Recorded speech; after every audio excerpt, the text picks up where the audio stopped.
você tem um desafio que é, e eu acho que uma das coisas que a gente fala do rumo para 5.0, eu queria que você contasse um pouquinho disso, dessa história, né? Como é que surgiu, que aqui a gente trouxe como indústria 5.0, mas talvez a sociedade 5.0 que vem talvez um pouquinho antes, né, pelo Japão, como você já me contou essa história, por isso eu queria que você contasse um pouquinho aqui também, para que as pessoas entendam do que a gente está falando, porque não é, e talvez eu possa fazer vou arriscar um exemplo aqui, não é porque tem o iPhone 10, 11, 12 que eu preciso passar por todos, né? Eu posso comprar o 15 logo, né? Então eu acho que tem um pouquinho disso, né? Isso é interessante você estar falando. Para ser bem sincero para vocês, eu fui conhecer o conceito da indústria 5.0 foi quando a gente foi abrir a DataWake. Eu vou contar um pouquinho daqui a pouco sobre a DataWake, né? Eu estava conversando com a minha advogada, a doutora Viviane, super competente, e aí a gente, para abrir a DataWake, expliquei o que a gente fazia, né, na fábrica. E ela falou assim, você criou a indústria 5.0?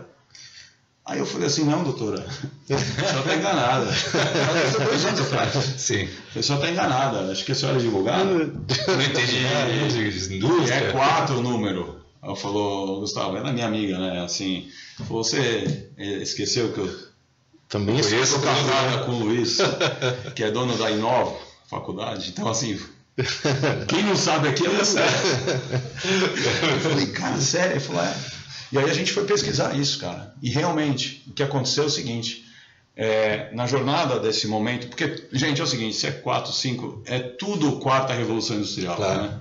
Lembrando, a primeira, e o mais legal de tudo, cara, é que assim, a primeira revolução, século XVIII ali, né, o começo, depois que degolaram o Carlos I em 1649, os caras dominaram lá o parlamento na Inglaterra e começou a criar isso aí. Depois de 100 anos, segunda revolução, né, fantástico, século XIX é espetacular. Depois de 100 anos, em 1960, surge a terceira revolução. Então, o que é mais legal, fascinante, é que a gente não está entre revoluções. Isso que é um negócio que... Nós estamos na revolução, cara. Sim. Então, assim, eu acho que é tudo quarta revolução, e essa coisa que a gente vai falar agora sobre a quinta, eu acho que é uma correção de rota. Tá? Eu acho que é uma correção de rota para dar uma ênfase nas pessoas. E o mais importante, que é muito mais aderente no Brasil do que a própria 4.0. É por isso, né? Então, assim, o que aconteceu? Que aí a gente foi pesquisar e a gente não sabe, longe de saber tudo, eu vou contar o que eu sei, mas a gente, depois eu vou falar do não sei que não sei, mas... eu até me preocupei bastante com isso, tá, Gustavo? Legal. Quando a gente colocou, até se puder voltar, então, o título aqui, quando a gente foi colocado no Brasil, eu me preocupei muito com isso, com o Samir, né? Eu falei assim, será que a gente tem... espetacular. E será que a gente tem autoridade para falar disso, né? Porque é uma coisa que... E do outro lado a gente tem, né? Porque você está... É o epicentro da indústria 5.0 do planeta. E a gente tem... E a gente vai ter um desafio que a gente já faz, né? E que o Brasil, a gente se subestima muito, né? Quando a gente vai ver o... Não, mas nem fala isso. Nem fala isso. Nem cita, mano. Nem cita, mas... Não. Aqui é o epicentro da indústria 5.0, porque ela se alimenta de 2 coisas que a gente tem, que são 2 fraquezas na nossa indústria. A indústria 5.0 ela se alimenta, ela pega uma fraqueza, que é baixo volume, ela pega outra fraqueza, que é custo do capital alto, né? Certo. E ela pega essas 2 e transforma ela se alimenta e transforma em energia, cara. Porque, como eu te disse, a Alemanha, a Europa, os Estados Unidos, a China, eles se resolvem com a automação. Sim. E automação anestesia a mente digital. E como a gente tem esses 2 problemas, são justamente os obstáculos que fazem a gente avançar na inteligência para orientar as pessoas e as máquinas, né? Ajudar as pessoas e as máquinas em qualquer função da fábrica. Não só no chão de fábrica, em compras, na engenharia, no supply chain, né? Hoje em dia você tem Então, e aí junta uma coisa no Brasil que é espetacular, que eu não sei se é culpa do José Bonifácio, que pensou estrategicamente ali com o Dom Pedro II, porque só uma coisa interessante, cara, quando a gente já tinha os escravos, né? Um povo rico, de cultura rica, e aí quando acabou a escravidão começou a vir um monte de gente da Europa, né? E da Ásia e dos Estados Unidos, menos Estados Unidos, mas lotou aqui de povos multiculturais. Então, olha que beleza, né? A gente tem baixo volume, a gente tem custo capital, que é ótimo, então, e a gente tem uma população maravilhosa que eu acho que não existe talvez em outro lugar do planeta. E eu falo do José Bonifácio porque ele provocou a miscigenação para tentar diminuir o conflito racial no Brasil. O cara só existe carro elétrico por causa dele, porque ele que descobriu o lítio aqui no Brasil. É um cara espetacular. Então, voltando aqui, a gente tem os ingredientes espetaculares para fazer a transformação digital na linha da indústria 5.0, e que agora, ontem mesmo, estava com o Camilo Adas, presidente da SAI, ele que me falou a primeira vez a 6.0. Então eu não conheço, eu acho que está muito ligado a 5, mas eu agora vou explorar. Ontem fiquei sabendo, vou querer saber da 6, tá? Mas, então, só voltando, não é pegando o gancho que o Carlão falou, não é uma indústria, a 5 não vem depois da 4, essa é a beleza. Ela bypassa a 4 e vai direto para 5. Isso é um negócio interessante, né? Porque até certo momento, quando a gente vê esses números, 4, depois 5, depois 6, a gente tende a pensar numa sequência, né? Mas não é. E uma coisa interessante, porque é bem como você falou, tá? A gente fala se eu fosse parar para pensar nisso que você está falando, eu vejo tudo como uma revolução, e sim, uma correção de rota. Por quê? Porque os conceitos lá definidos lá atrás, principalmente na questão da Alemanha, como você bem colocou, eles estão muito associados a você meio que tirar a pessoa do negócio. É empoderar a pessoa. Exato. Eu acho que essa é a palavra, né? Eu fui, já que a gente está na evolução, né? Inteligência artificial, chat GPT, eu perguntei hoje de manhã para o chat GPT e para o Bard, né? Do Google, para saber e para ver as diferenças, e fiz outras pesquisas em sites de Gartner, Statista, para a gente fazer comparativos sobre o que se diz sobre o 4 e 5, do que a gente está falando. Porque quando a gente faz uma discussão, que é um bate-papo aqui, nós estamos entre amigos, né? Trocando ideias e tudo isso. Mas acho que é importante a gente olhar para essas coisas, porque nós não estamos errados, né? Nós estamos falando o que está lá e esses caras estão só comprovando. Eu estudei os papers, né? Porque o que aconteceu é o seguinte, em 2016, o Japão cria a Sociedade 5.0, que era coisas feitas por os humanos para empoderar e ajudar os humanos, né? Nos servir.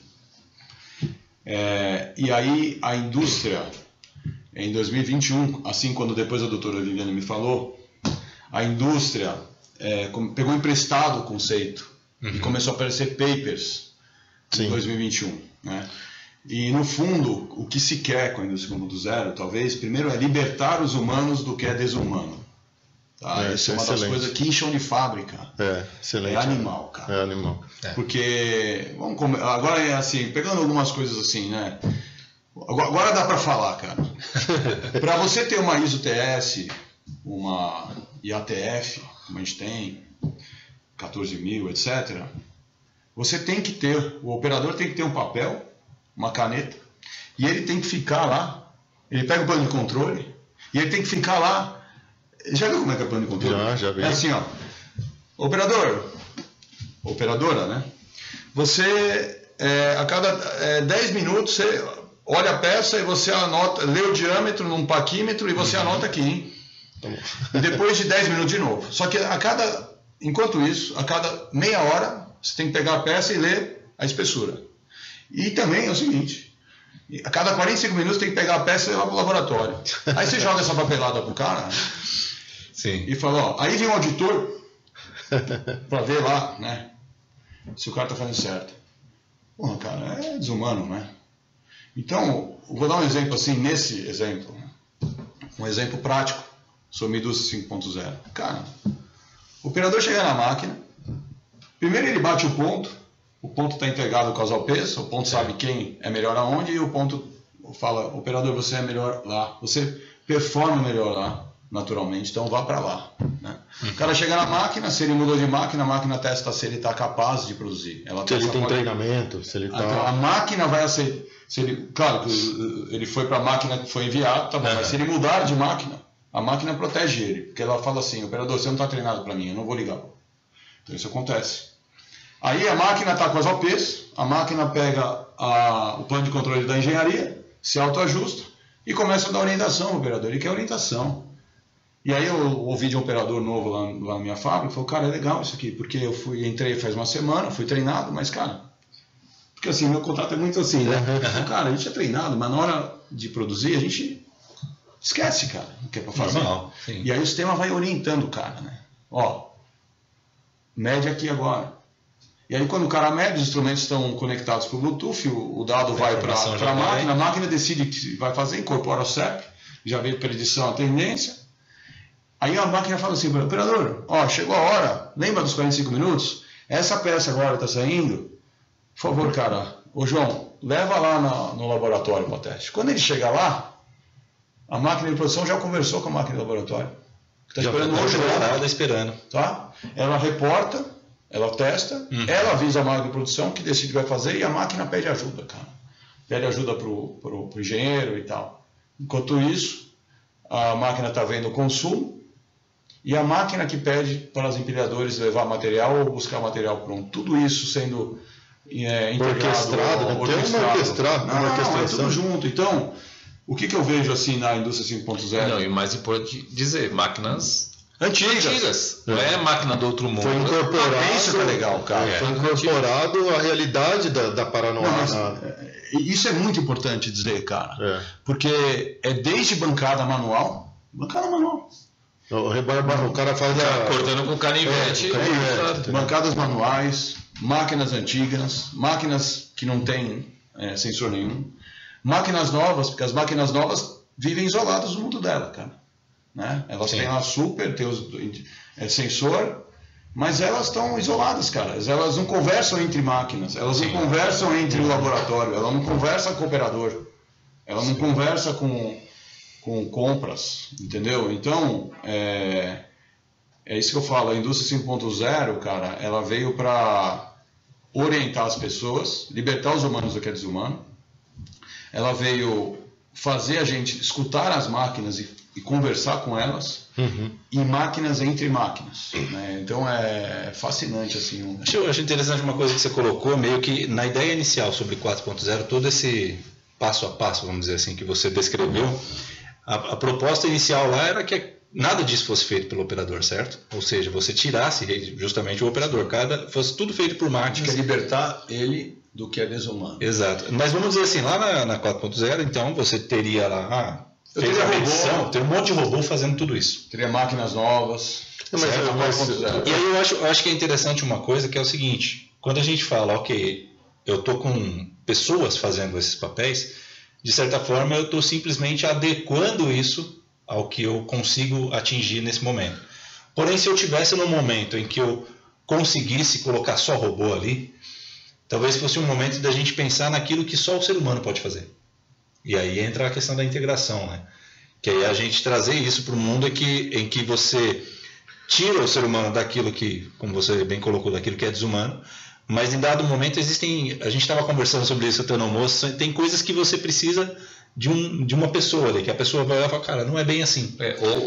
Ou ao contrário também. A gente tem um exemplo que a gente digitalizou uma linha, que ela começou a ganhar bastante produtividade, e trabalhavam 3 operadores, um em cada posto. Aí a máquina ganhou tanta produtividade que o terceiro posto começou a exigir demais manualmente do operador.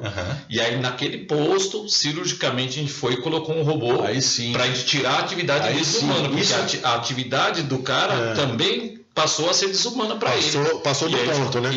E o mais legal é que a gente foi e colocou uma máquina antiga, um robô da década de 90, espólio de uma montadora da década de 90, e conseguimos embarcar uma inteligência nele e conectar no resto todo do nosso sistema. Então é muito importante isso, que é o seguinte, para o Brasil, a automação ela tem que ser cirúrgica. Sim. Entendeu? É ali. Então, por exemplo, Numa injetora, a gente viu que, através da digitalização, que tinha uma instabilidade, uma variabilidade grande na massa injetada. A gente investiu. Então, aí sim você investe numa automação cirúrgica.